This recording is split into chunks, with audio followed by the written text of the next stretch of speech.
Awesome. All Hello. right. Got record. I got record too. So we can just do some questions at all and answers at all if you have any questions before we do recording, or we can just start going for it. Let's go for it. I'm All ready. right. I'm jumping in. All right. Sounds good. Okay. Welcome to Tea Time, Conscious Conversation and Organic Tea. I'm Harmony Frenterhouse, and my guest today is Dr. Sharnael Wolverton Sihon. Dr. Sharnael is the founder of Swiftfire International, and she's also a minister, a naturopathic doctor, trainer and teacher, business consultant, and author of The Science of Miracles. She is a beautiful kindred spirit who talks about empowering purpose, health, and wealth. And I'm really excited to have you here today because I totally resonate with your message and the direction that you are bringing the new world into. So thank you so much for being here, Dr. Sharnael. Thank you so much. Thank you for having me. And I love that you are doing a show like this. It's so cool. I wish everyone would just get out there and get their truth out and help as many people as possible. I love that you're doing it. Thanks for being a leader and investing your time and energy, because it's a big thing to put all this together and orchestrate behind the scenes. There's all the technical and the arranging and anyway, so kudos to you and your love and your purpose here doing all this for so many people. Namaste to you. Thank you so much. I really honor your time and everything that you're doing here. So thank you so much. And I'm really excited to talk about what we're going to be talking about today, which is all about scalar waves and how that is integrating into our world today. But first, we're going to talk a little bit about our tea. And I'm really excited that you chose green tea because I absolutely love green tea. It's a staple in my life, and it's a really delicious tea if you brew it very, very mildly. If you brew it too much, it gets bitter. And so I like to brew mine for like 3 minutes, maybe 5 tops. And I really love the properties that it brings, and it really helps mind, body, spirit. It helps with slowing the aging process because of those antioxidants. It helps with fighting allergies. It repairs DNA. So that's, a very good thing to add to your anti-cancer regimens, or if you have cancer, it's a good thing to bring into your practice. And also it is an antibacterial and anti-inflammatory, and it's great for eye health, dental hygiene, heart health, the skin. It's very nourishing and hydrating, and it boosts immunity. So I really, really love this tea, and I'm really excited that you chose this tea. So I would love to hear why you chose this tea today and maybe some reasons why you like it.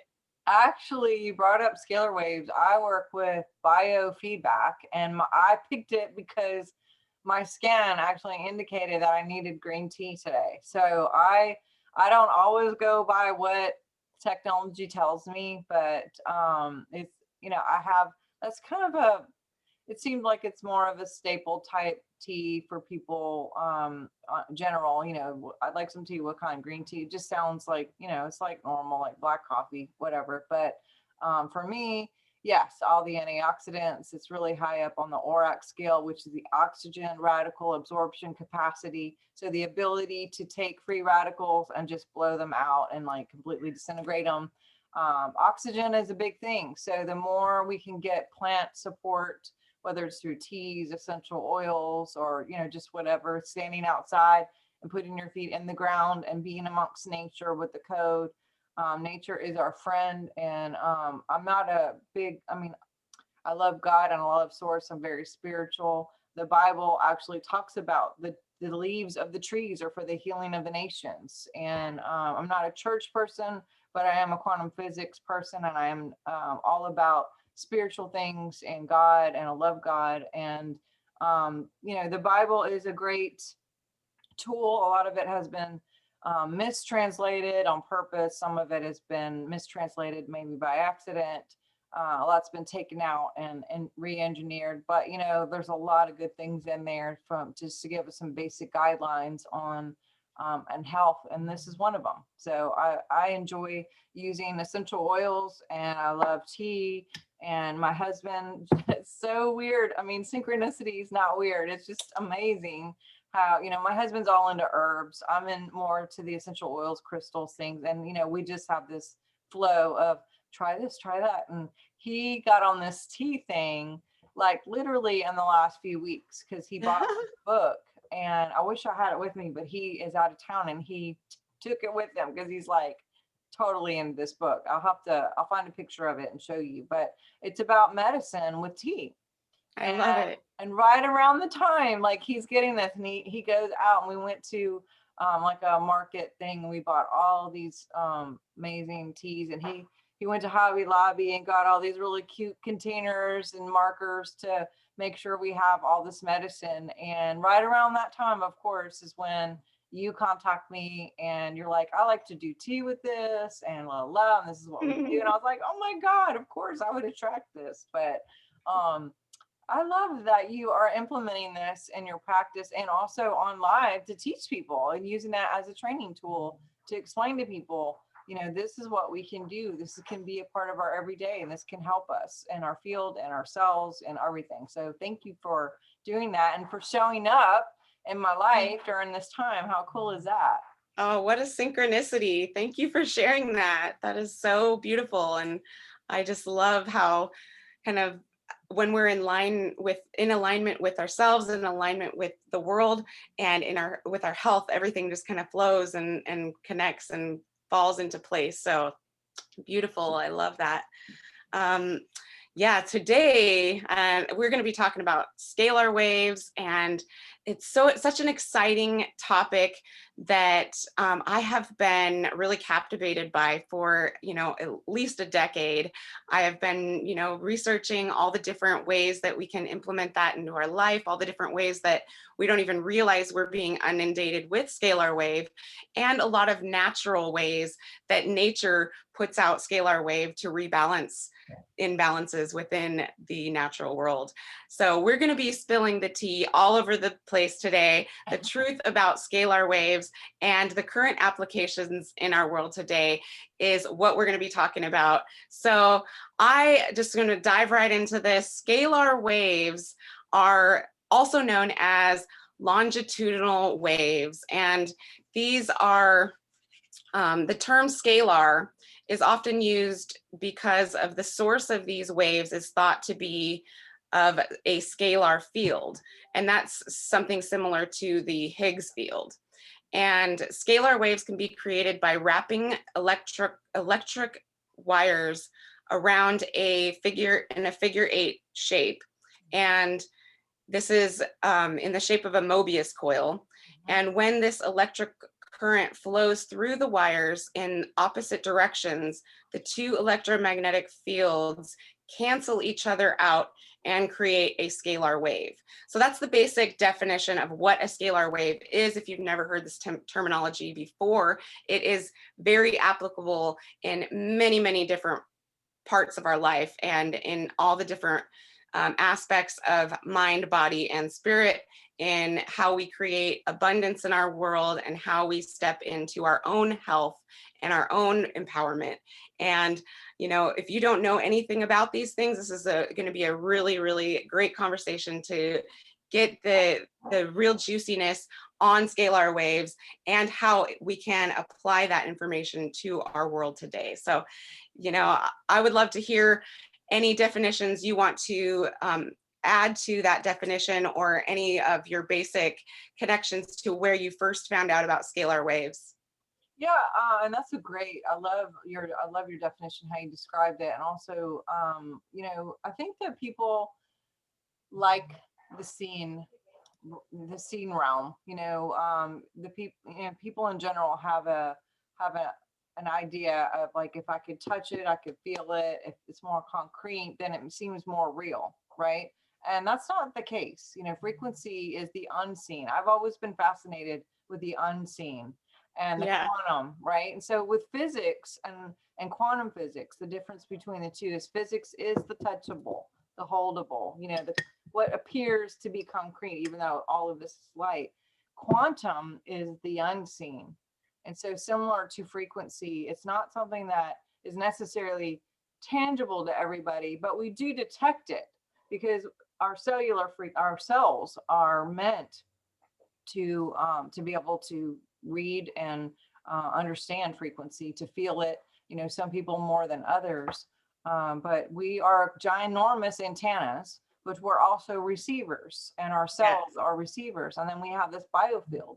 And so I think a lot of times, sometimes, I won't say a lot of times, I think sometimes people can get a little like, oh, well, I can't see it, so whatever. But it's like, it doesn't mean it's not there. I mean, think about radio waves. So we all, you know, back in the day had a radio, and maybe I'm showing my age, but, you know, we would tune in to certain stations and we would be able to like, oh, this, or even old TVs, you know, we would change the channel and we would be able to channel up with certain frequencies that were sent from this, you know, coat hanger, whatever, tinfoil thing on the roof or whatever that was, you know, beaming in some frequency to us to be able to put it in a box in our living room, and we could, you know, watch, well, what I call Mockingbird, but still information, right? Information programming that is literally brought right into our homes, or music.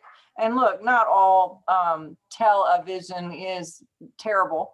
But you know, we are definitely using it for the good, right? And there's people like us out there who are turning this around and actually making it a source for positive.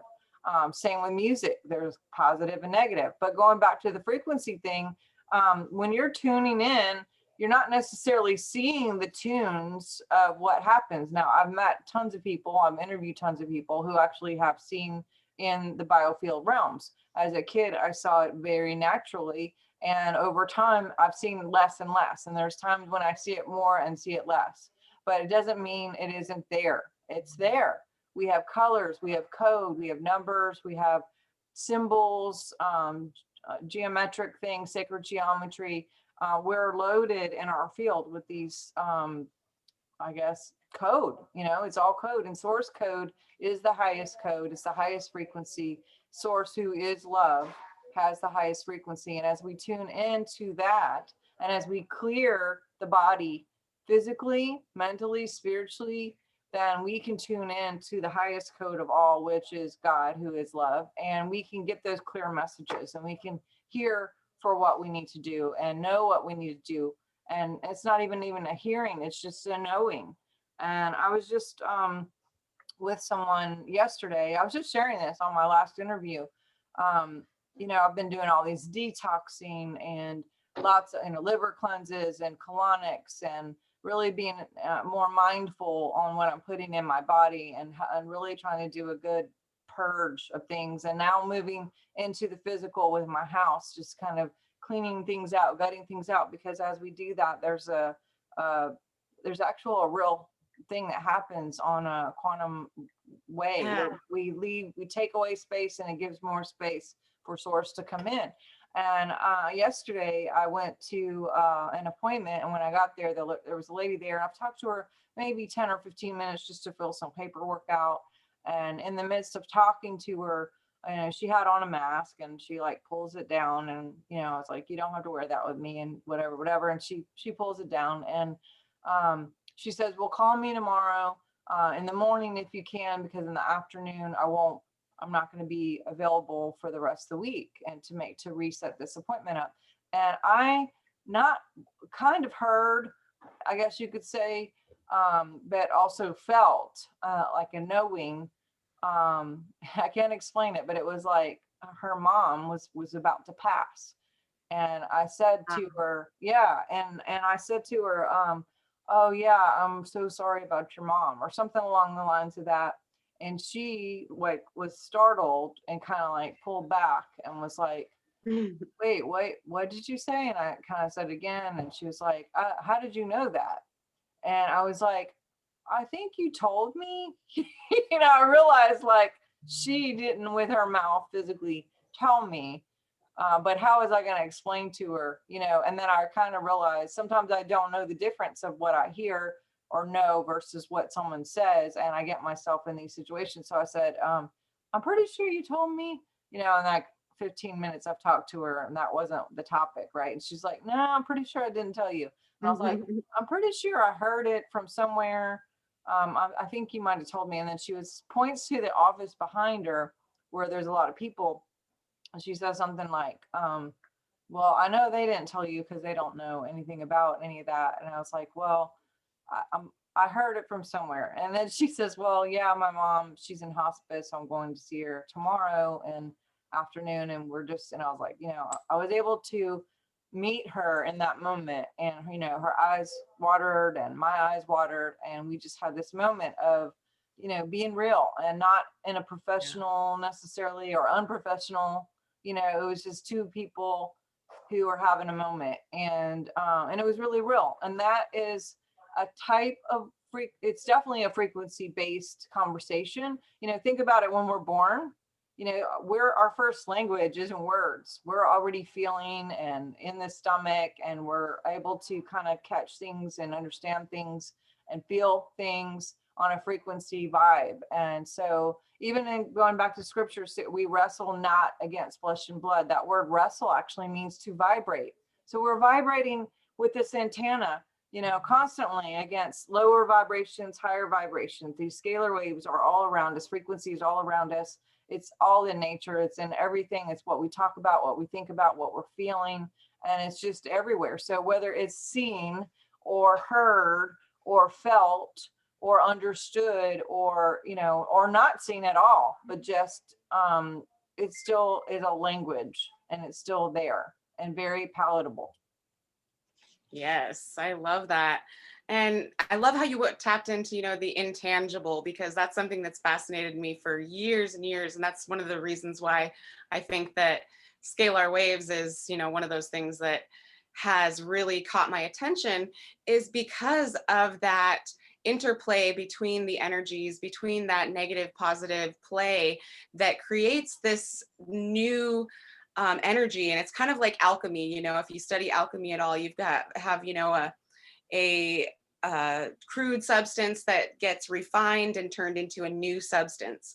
And that's kind of what scalar waves are in the application that you're talking about, where you're opening up your frequency bandwidth, and you're able to create this field in where you're it's like an amplified field to where you are an antenna, and you're able to receive this information very freely and openly without even any kind of device or any kind of modality, whether that be her speaking it out or any of the. It really starts with thought, and when the thought comes out, and she doesn't have to speak it out, you're able to pick it up when the subconscious thoughts are around her. And that, I love that, because that is how I see this interplay with the scalar wave. We have many different applications of scalar waves in our reality, and one of those is you have the scalar weaponry.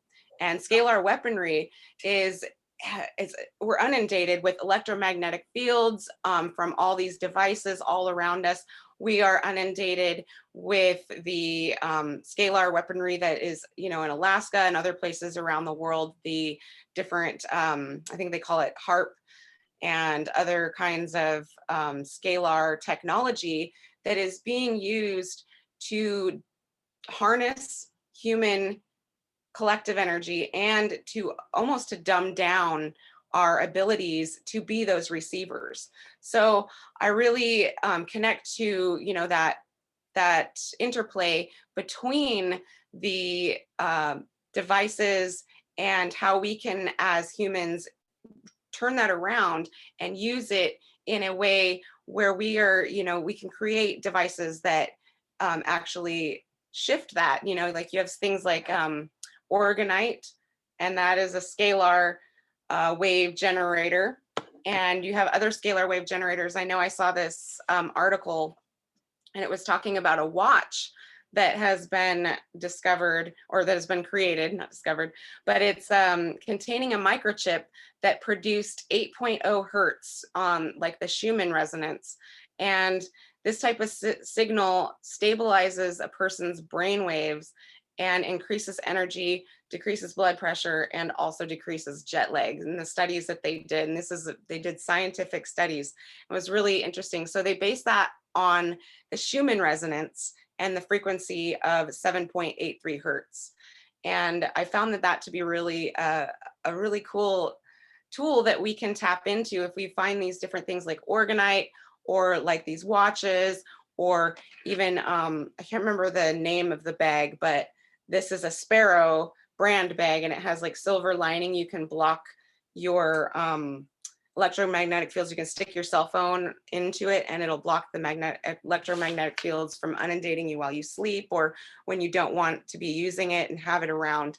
And I really love that we have all these tools, but the next step is our own human scalar waves. And we have the ability to emit our own scalar waves. And that is one of the most amazing aspects of this conversation to me, is because no matter how many weapons you have, how many electromagnetic fields are swirling around you at all times, we actually have that ability to be like a mountain and emit scalar waves. And they say like most people, their aura is about 6 feet.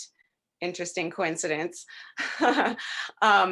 And when your scalar wave is activated, when you're pulsating these larger waves, that can reach out 10, 20, 100 feet, miles. And actually at a quantum level, it hits everybody's DNA at the same time. It's a quantum scalar event. And that's the Tesla tech that he researched back over 100 years ago. Nikola Tesla, not Elon Musk, but Nikola Tesla, he actually coined, or some people coined this as the Tesla waves, because he was so into the aspect and harnessing these energies to create a free energy, or a looped energy where it's constantly creating its own energy. And that's what humans have the ability to do. That's, you know, how our heart works, how our electromagnetic field of our human atmosphere works. And so if that's the case, like, why can't we do that in electricity aspect, harnessing that into our reality, right? So I really love that you brought that aspect to the table here. And I know that disease, you're talking about a doctor that you were talking with, disease is very, very connected to scalar wave, and virtually every disease or disorder has been linked by one investigator or another to electromagnetic pollution. And I know as a doctor, you probably have noticed this in your practice, and in preliminary trials with devices that shield against electromagnetic field pollution, they show relief from a wide range of symptoms. And this suggests, whoops, I lost you. And this suggests these problems may be caused or aggravated by electromagnetic pollution. So I would love to hear any aspects of your work as a doctor that you have seen this illustrated in your work. Oh, your microphone. Oh, sorry, there we go. Yeah. Sorry, I had to pop out for a second. That's Yeah, okay. So on a healthy adult day, we're 67 megahertz. And if you talk about, you know, we talk about Schumann, we talk about scalar waves, talk about megahertz, Yeah. it's all different. They're all different. When we drop down from 67 megahertz, we open ourselves up to dis-ease in the body.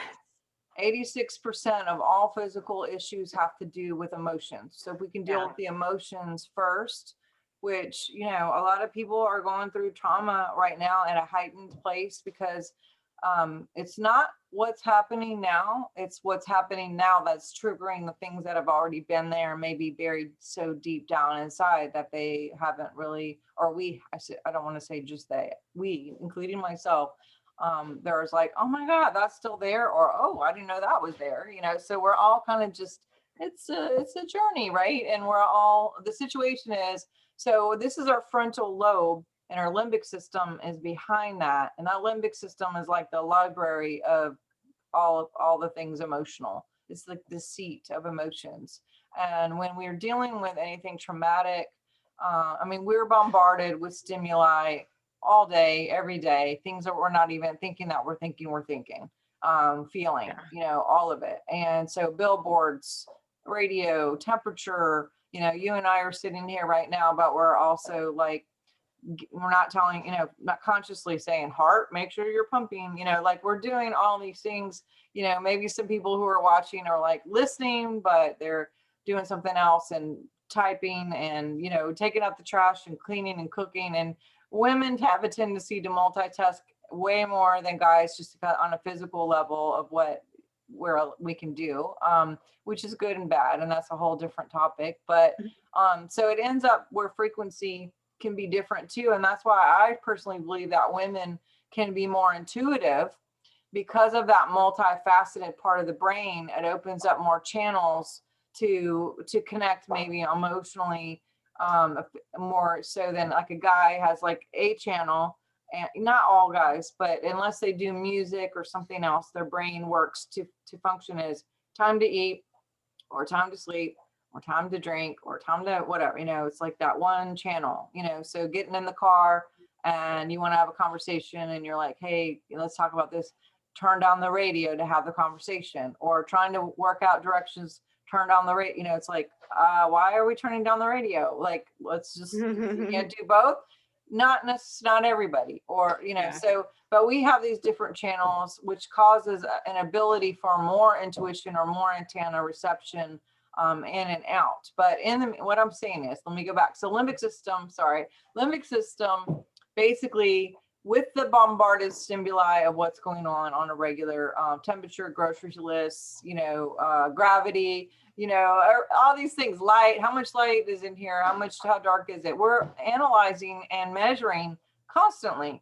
And the limbic system and the reticular activating system work together to decide, these are the things I'm going to focus on right now. And with the reticular activated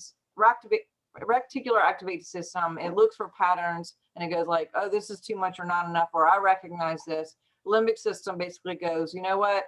I'm going to take this information, and if she's good, we're going to defrag it from like 3 to 5 a.m. because that's when there's a big dump with all the extra stimuli that are just not really needed. Like, no one needs to know what Jason, what's his name, Bieber wore in a video you saw of a flash for 2 seconds 30 minutes ago or an hour ago, right? It's just like, I don't need to know that information, right? So, well, maybe some people do, but for me, it's going to defrag, right? And there's just loads of stuff that we're not even conscious to, but we collect.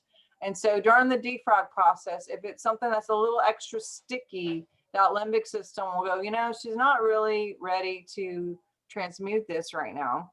So we're going to put it somewhere, whether it's in a muscle or an organ or wherever in the body, like shelf it, basically. Now, things that have a little more stick would be, you know, if it's like the 55th time it's happened and it's terrible, or like something from an authority figure, or if it's traumatically, like something that just happened out of nowhere and you weren't expecting it. Or can you hear me okay? Yeah. I'm sorry, I have a little feedback over here. Hey guys, I can hear you. Sorry, there's people in the office, but so if it's like, or if it's shocking, if it's sudden, if it's repetitious, if it's something that's done by an authoritative figure, sometimes that can be a little sticky too. And then of course you can combine all these things too. So it's like, you know, the authoritative figure who shockingly did something, and it was repetitive, you know. Or if it's your top 1 million things you would never even think to do somebody else, and then they did it to you and you're just like, what? So those things have a little more stick, and basically they hide out, like your limbic system goes, let's put this here, you know. So as it's held there, it'll be dormant weeks, months, years, we don't know, it depends. And then things can be triggered, like if it's a similar situation, or maybe a word, or, someone's wearing that same hat the guy was, or what, pass by the house where it happened, or something that can Mhm. happen to trigger these things. So a lot of people are being triggered. When that stuff surfaces, then we have some options. It's like, do we deal with it? Do we transmute it? Do we accept it? Do we move through it? Or do we try to suppress it, depress it, push it down, act like it didn't happen, totally deny, which is going to cause some more issues and is going to give bigger signals. Mhm. So when something's ready to be moved out, then basically it'll start sending you signals and messages like inflammation, pain, whatever sort of symptom that's going on. And we're taught like, hey, cut it out, go to a doctor, get some pills to make it stop, but we're not necessarily taught like, oh, that's just a message to move something out. That's, something's going on. But what Yeah. frequency, the frequency part is it where when you start lowering the frequency below the 67 mark, that's when those things get more sticky, more sticky, more sticky. And you don't catch dis-ease, but you can open yourself up to it, right? Yes. So it's like people are like all with the things to cover themselves in case something happens. It's not like you can't catch it. It's a matter of keeping your shield up through eating right and drinking right and activity and circulation, and oxygen is a biggie, ORAC, oxygen radical absorption capacity. So Mindset. you do all those things to help build the immune system and to keep it, and then also keeping the vibration up, because you can be above 67 and higher and you are above the snake line, nothing's going to come in. So, but you drop into below the 67 mark, and that's when you're opening yourself up to disease. That's when stuff has a little more stick.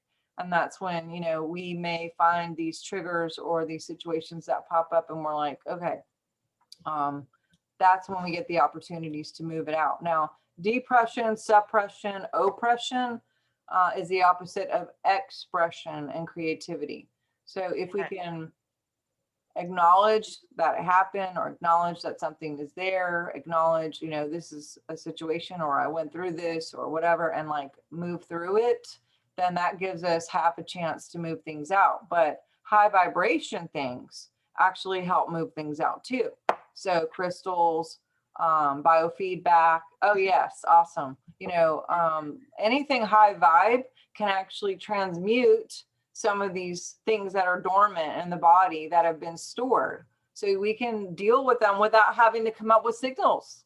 Yes. Isn't that nice? Like that you can actually like zap something and it could disintegrate, and then it won't have to move up and out, because we can deal with everything right at a scalar wave, right at a frequency, right in biofeedback, whichever word you want to use. It's all like sound and energy. And there are a lot of different protocols and different ways to do it. But yes, there is the weaponry. There's weaponry with fake weather issues. There's the weaponry with Mockingbird. There's a weaponry with even mind control. They were doing this back in the Montauk Project. If you guys have studied anything with that, they would do 400 on the scalar wave, and they would shoot it out and pump it out, and like animals would come from outside the wild and show up in the middle of a street in the town, and they'd just be looking around like, what am I doing here? And they were doing that. They would shoot it on the military, shoot it on the people and the kids, and the teenagers would do the same thing. They would come and they would sit. As soon as they turn off the machinery, guess what? They'd be sitting there going, how did I get here? What am I doing? Like zombify people to do things that they didn't even have control. It changed the weather, where it would be like, sunny day and then super snowy and, 5 feet of snow or whatever. And so, they've been doing this, and they are doing this currently. And we've seen lots of it. And some of it is for trafficking. Some of it's for food control and population control. Some of it's just straight up brainwashing. And with the operating systems that they're using right now, that in combination with 5G, they can literally go, I want you in Georgia who got this operating system, all those people who got that, we're going to set this thing on a button, and you're going to go do this and you'll do that.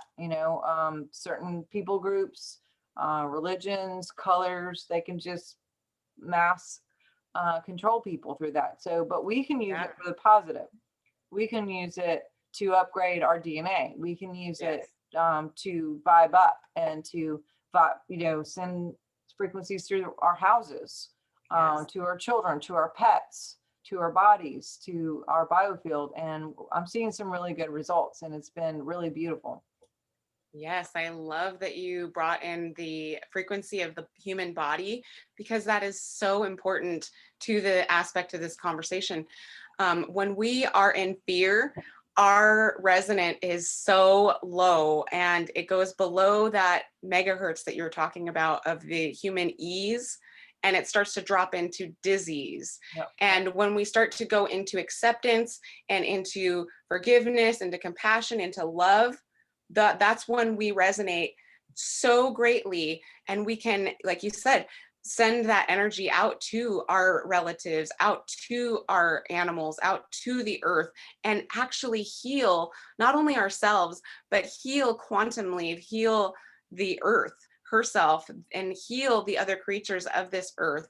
And that is one of the most exciting parts of this conversation, is that we are actually not only holding memories in ourselves from this life, but we are holding generational scarring and generational disease. And they, a lot of things, they say these diseases are hereditary, but they've actually found out, with Bruce Lipton and other different scientists have found out, that it's not hereditary. It actually boils down to mind, body, spirit. How are you thinking?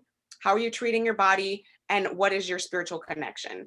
And that will amplify every part of your immune system, and really boost your electromagnetic field, so that other electromagnetic fields cannot inundate yours, because yours is a higher frequency.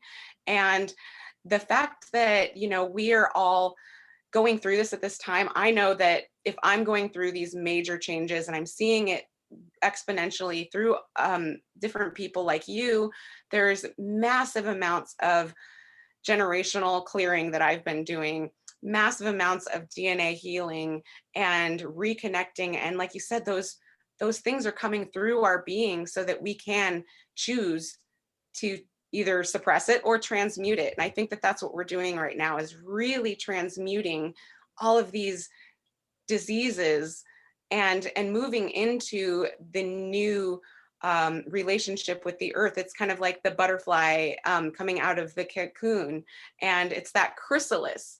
You have the chrysalis, and if you look at etymology, you have the crystallization. In alchemy, you have the Christ consciousness moving, and it's that same, it's a holographic expression all across the board. When you look at the Krishna energy, all of the words that are tied into this expression are of that higher frequency, are of what is going to activate that scalar wave within us, and be able to be like that mountain, be able to break up the geoengineering and the cloud formations. You got that old cartoon of the guy that's all grumpy and mean or whatever, and he's got a rain cloud over his head.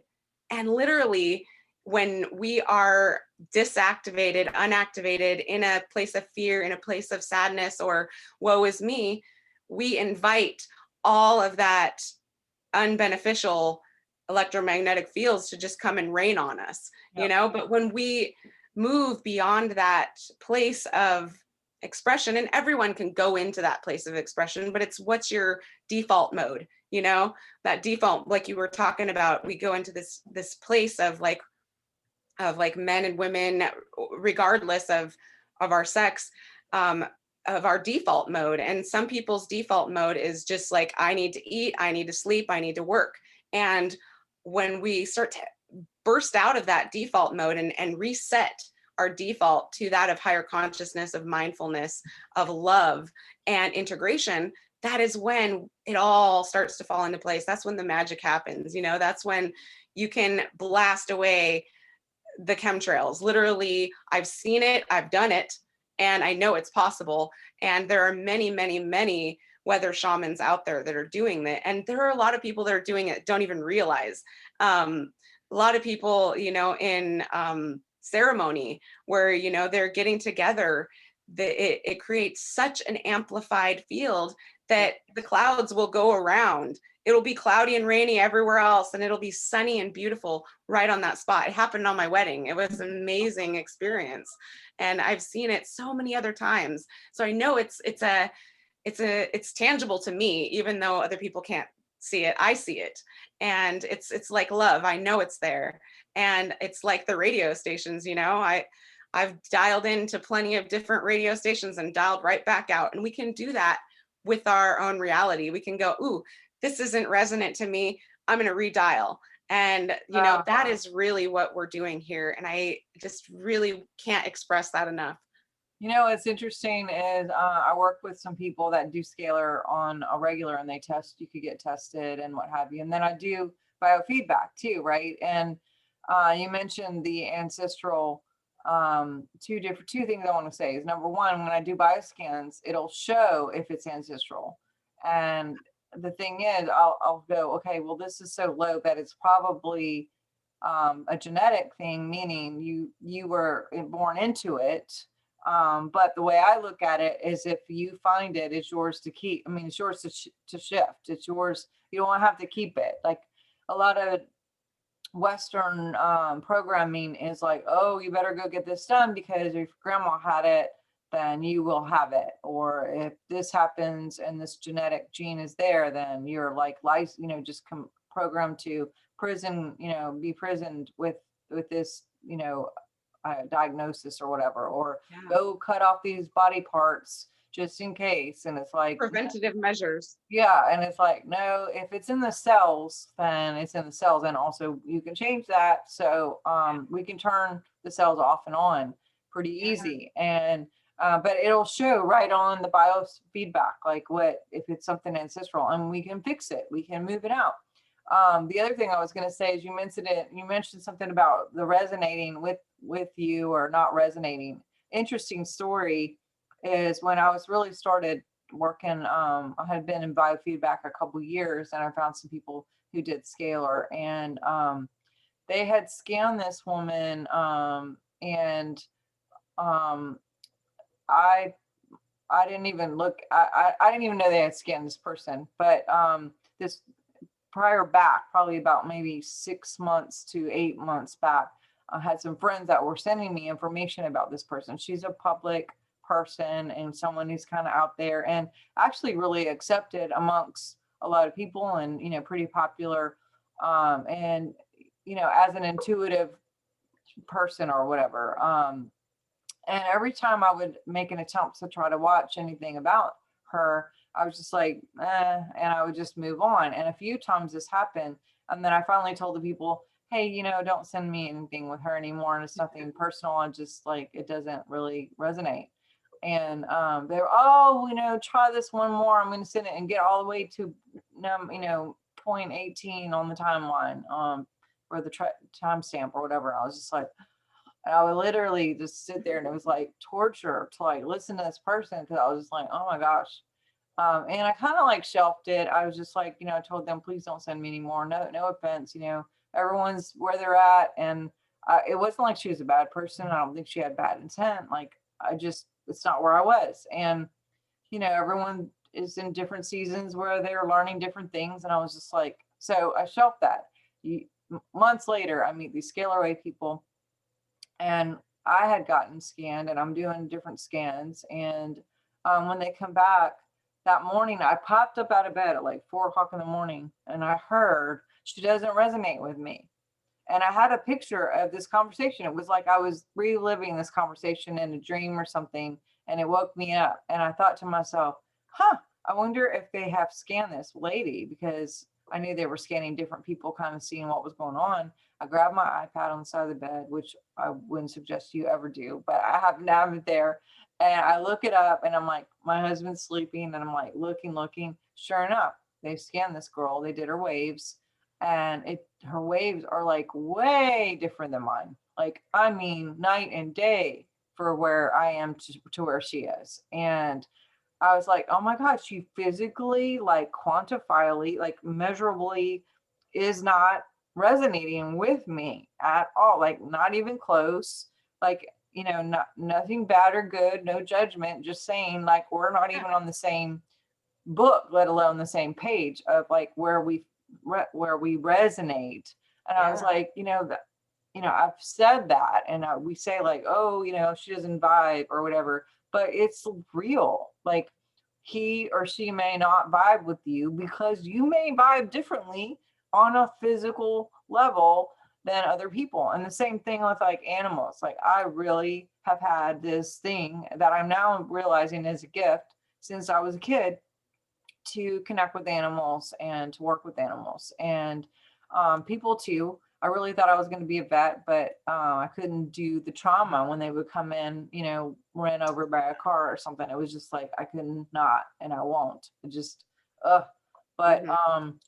but yeah, I mean, we can tap into not just with people appearing, understanding, and catching the code of the field of what they're going through or what they're feeling, or tapping into their heart waves or brain waves, but also with the animals. We can be like, she's feeling this, or she's missing her mom, or she's hurting, or she's confused, or she's scared, or and we don't have to look at the physical tells. We can actually just connect on an animal, like on a frequency, life to life connection, not just the human animal. If we can bypass human animal categories and go frequency, then we can do that with plants, we could do that with people, with animals, anything that has life.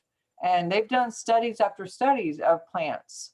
If you look up like Clive Baxter, CLIVE, back as in Baxter, he's really renowned for the lie detector, really. That's kind of it. He pioneered a lot of that, but he started using the lie detector on plants, Yeah. see if they would respond to being yelled at or being burned or different things, and there was a response.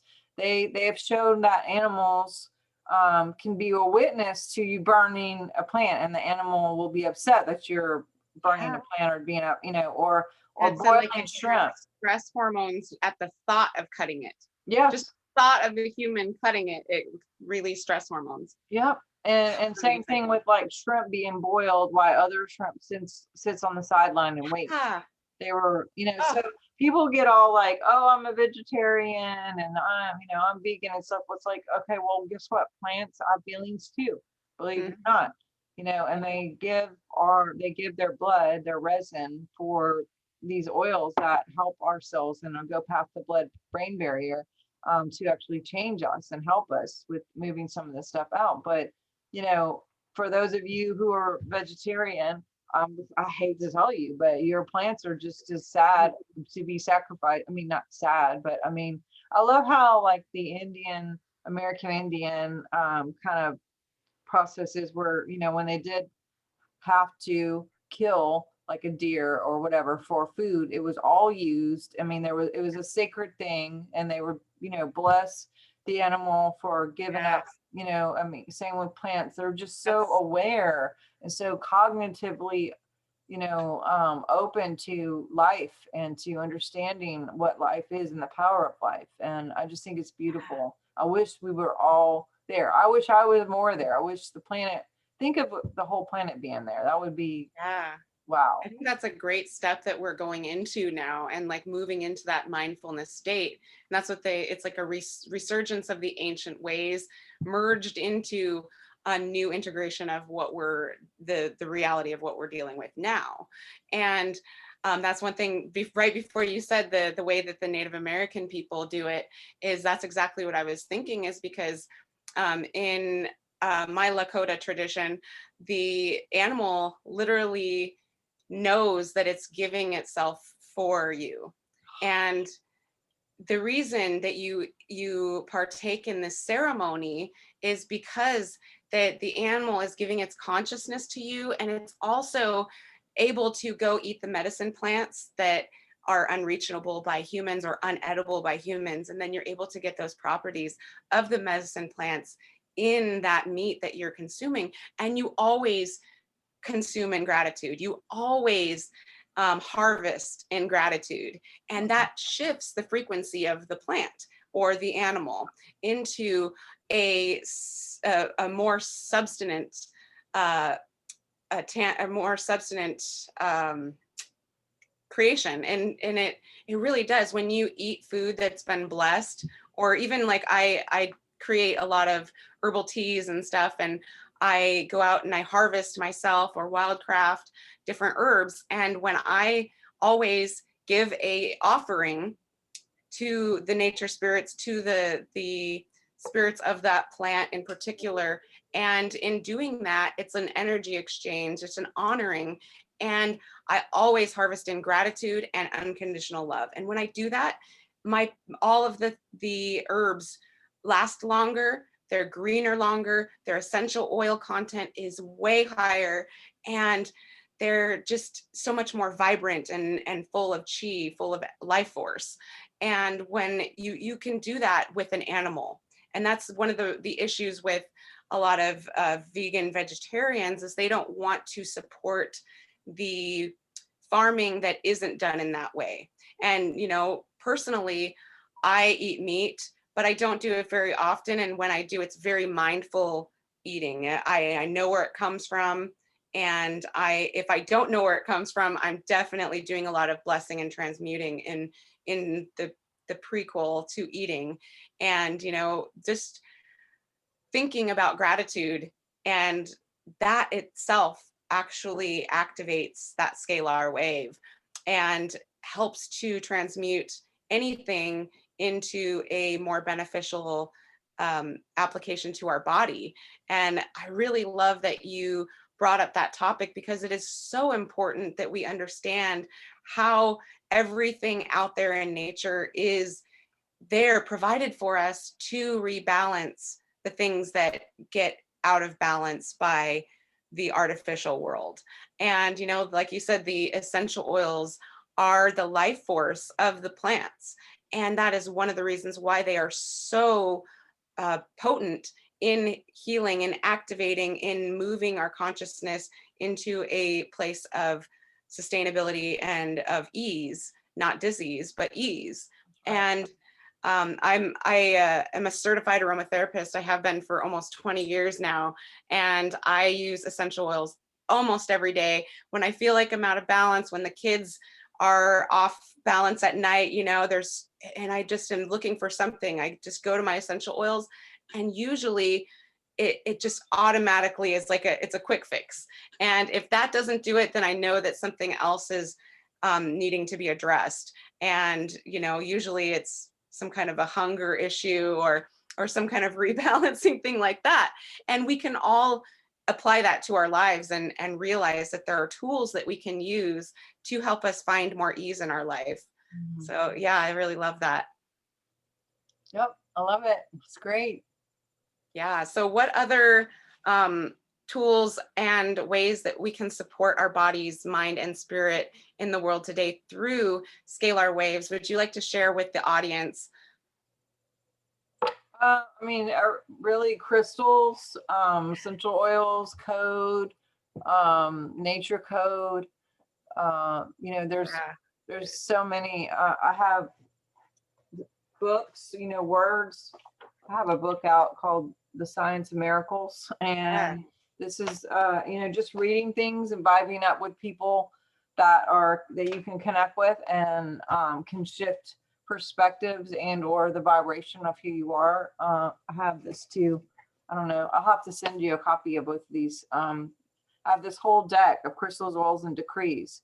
Ooh. And I found a lot of referencing to oils and a lot of referencing to crystals, but I had not seen anything that had a reference guide merge. And for crystals, that was kind of a newer thing for me, with oils really being my background, essential oils being my background. But I was like, okay, so there are crystals that will deal with like blood pressure or pain or whatever, and then there's oils that do that too. Why is there not any kind of something that say, hey, use this crystal and this oil together, that you can just easy reference? And so I came up with this, and then I have the app too, But just reading who you're hanging out with is really important. Yes. What you're watching, who you're participating in. They say that you are most like the 5 people that you hang around with the most. And so if I didn't know you at all and I interviewed 5 of your friends, I'd be like, she's probably like that. So I mean, it's true, birds of a feather flock together, and we really do find each other. We found each other, and it's divine how that works, and how everybody just kind of flows through this ginormous orchestra masterpiece while we're here in this time. It is. Your vibe attracts your tribe. Yeah. It's that resonance. It's that radio station we're dialing into. We have that ability to radiate what we want to see in the world, and that magnetically attracts what we are to ourselves. And so, if you're seeing a lot of discord in the world, then it's time to really go inside and see what's discordant within ourselves and see how we can bring that back into balance. And then we can start to see other people and not be less judgmental, because when we're judgmental, that's just, filters of our own stuff that we're seeing through. If we can just have compassion, and I know it's not easy, like we've got some dark stuff going on. We've got, child trafficking, we've got, geoengineering, we have big bankers and all this kind of stuff going on right now. But we need to stay centered, and we need to remember that we are the change, and that when we resonate and when we understand that, like, we can have compassion for these villains, even if we don't agree with them. We can go, wow, maybe they were hurt as a child. Maybe they, didn't understand or weren't taught, or, were some kind of program, or any of these things. We can connect with the compassion, right? And then that helps us to clear those layers of BS from our filters. I got something on that though. Yeah. This blew me away. When we were doing some of the testing, I didn't personally do the testing, but I was aware of the results. They were testing some of these villains, and what was startling to me is that most of them that we tested that were in the really, really low levels, were participating in these things, when they would test, do they enjoy their role? Are they integrated? Is this what their purpose was? Is this their connection to divinity? What's their connection to their purpose? And it would be 100% that they enjoyed it. 100% that this is what they were born into, for this purpose. This is their reason why they're here. And I'm like, how is that? And the only thing that I could understand, I mean, and I get the whole compassion piece, because there are a whole lot of people who just do what they've been taught. They really, even if they don't like it, they're just sort of environmentally trained, like they were abused, so they abuse, or they saw their parents drink and do drugs and they were born into it and they did it and they participate, there's that cycle, those cycles that happen, and they're real. And then there's some that come above whatever they were born into, and they're able to have the hero's story where they, they come out and they rise above it, like Joan of Arc. She came in really, really low, but in the end she was enlightened and was strong and literally changing the world. So but she was born in fear, so we have those types, that are real connected to God, and that can have that ascension even on earth, and change and morph into something else. But then there's some that are literally like, wow, you literally like this. You were born and you like doing this, and you were born at that, and that's literally what your purpose is. Like, it's like, and the only thing I can wrap my head around it is if divine knew that there had to be some polarization for the Joan of Arcs and for the others to have that opportunity to actually say, okay, well, I'm in the face of evil. What am I going to do? And, champions are not born in the ring. They're made there.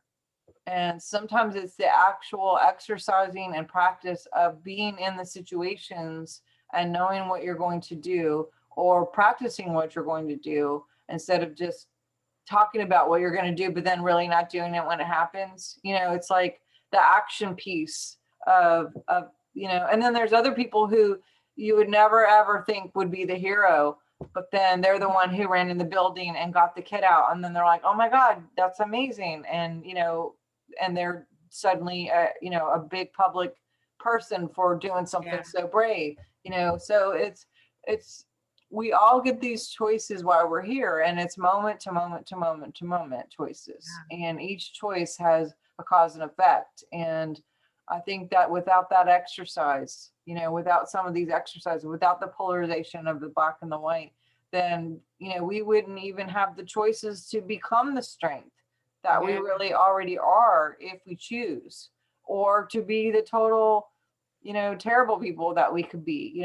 We have that mixed DNA where we can go either way, and it's all will and free will and choice and some of this. So It I really don't is. I And then understand where you're coming from, for sure. yeah, And also that was a shock to me. I was like, what? No, you can't tell there's me. there needs to be that catalyst, right? In alchemy, that the fire may look like it's bad to the herb that's like, oh, I don't want to change and transform into essential oil, but the fire is necessary in order to shift it into a more refined substance. And so I think that like if we view it through that lens, we can move through life with more ease and not be stuck in fear, and not be stuck in that place where our scalar waves are disactivated, and where we're attracting the rain clouds, or whatever that rain cloud may be. We can actually find the silver lining, and we can actually move into a place of acceptance and empowerment. Because when we're stuck in the ladder, we are not empowered. We're not able to live to our fullest. We're not able to go outside and breathe the air. If you're afraid of viruses, or if you're afraid of certain things that are going to make it so you may die. You know what? We all may die any moment. Any moment. So live life to the fullest. That's what I realized when I had a near-death experience.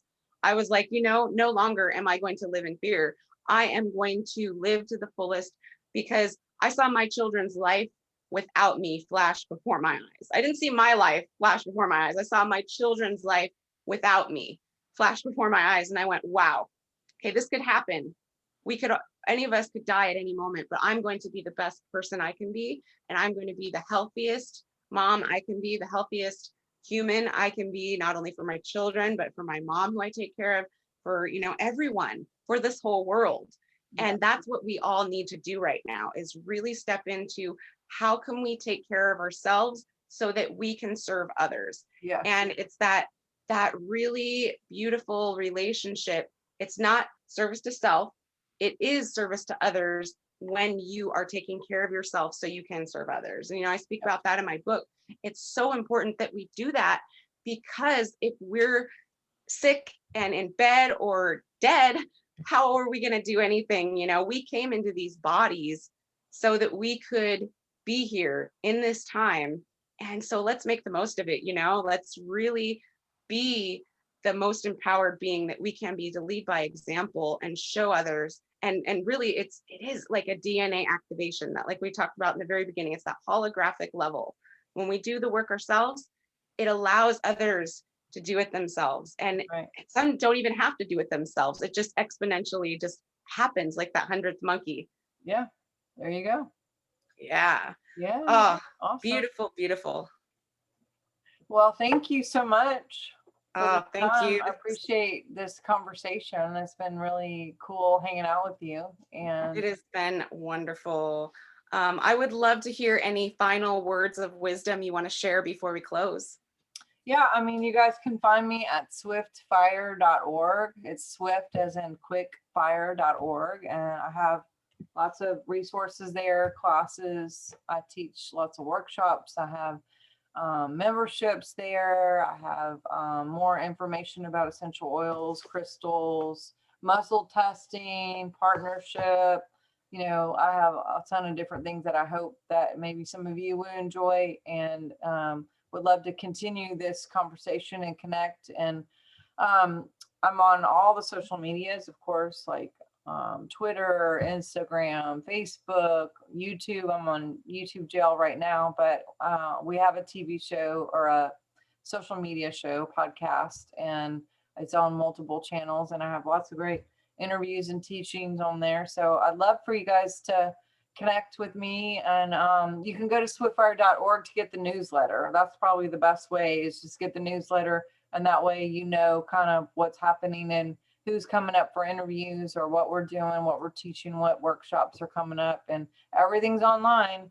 So we can find you and we can connect right here with technology. It's pretty cool to do that. But I'd love to meet you guys in a more close proximity one day after all this. But until then, it'll be virtual, and I'd love to get to know you guys. I'm a big hugger. So I did conferences for 20 years, and I'm like, okay, so what I'm really loving is when people will go in my Facebook Messenger and just go, hi, I saw that, and I'm here, and like we give kind of like a virtual hug, you know, through a personal message, instead of just all this like, you know, ginormous, you're so far away. So I give you all a virtual hug and love on you and your family, and appreciate you so much for having me and for what you're doing here and taking the lead on this, and for humanity and service to others. And I just encourage all you guys to do that and bless as many people as you can. You're here anyway, you know, we're creating anyway, we might as well create good stuff. That's what I say in my book. It's like you're creating either way, so you might as well create good stuff, right? So Absolutely. bless you so much. Oh, wonderful. Connect with Dr. Sharnael Wolverton Sehone on her website, Swiftfire. And I am really, really, really excited to get this out there. You have definitely spilled the tea all over the place today. The truth is out. And I just really enjoyed this conversation. Thank you for joining me for a cup of conscious conversation today. Yes, and definitely check out her YouTube page, check out her website, because you never know when we are not going to be here anymore. If they delete us, we're just going to keep pumping out these information, but we will have our home bases. Yes. So check out our home bases, check out wildcraftwellness.net. And also, so do you have a Patreon? I don't. We're working on the membership. Yeah. When she gets one, support her on Patreon, support us on Patreon if you get a chance. And if you can't support us on Patreon, give this video a big thumbs up, share it with your friends on social media, and subscribe to our channels, because it really helps the algorithms. And now there's the little notifications bell you can click to get updated on all the newest videos. So do that as well. And check out our social media. You can find this on YouTube and also Facebook, and I will be podcasting it in the future. And check out our gear. You can find our gear on Etsy, Wildcraft Wellness. And also, if you are interested, get a copy of my book, Birthing a New Paradigm.